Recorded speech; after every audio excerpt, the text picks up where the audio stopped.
Ito nga pala si Madiscarding Room. Samahan nyo nga ako ngayong gabi. Ililipat nga natin to doon sa accommodation ng mga babae. Nagkukulang nga sila ngayon ng mga bed, kaya ililipat natin to ngayon doon. Sa mga baguang pangalang dito sa page natin, nandito nga tayo nagtatrabaho sa isang home care.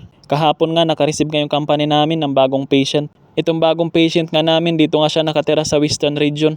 Alam nyo naman pag home care, once madagdagan yung patient, automatic magdadagdag din ng mga staff. Kaya ito tayo ngayon, busy tayo sa paglilipat ng mga bed. Dalawang staff ngayon pupunta ngayon dito sa accommodation ng mga babae.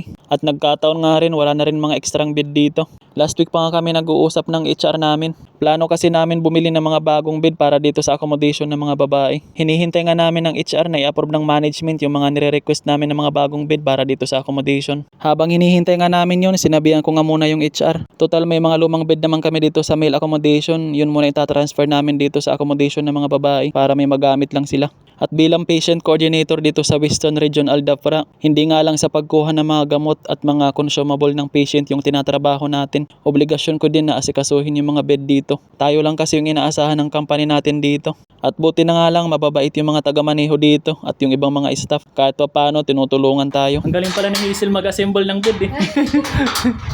May bayad to. Magkano? Ano na lang? 20. 20? So fail is number 1.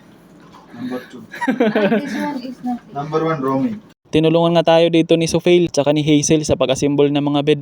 Pagkatapos nga namin ma-assemble yung isang bed, dito naman kami sa kabilang room. Dalawang staff ngayon pupunta bukas dito, isang kabayan at saka isang Nepali. Dito nga sa accommodation namin, nakaseparate nga yung mga kabayan at saka yung ibang lahi. Doon nga pala sa mga kabayan ko na naipasok ko dito sa company. Maraming salamat nga sa tiwalang binigay nyo sa akin. Sana pagbutihan nyo yung trabaho nyo.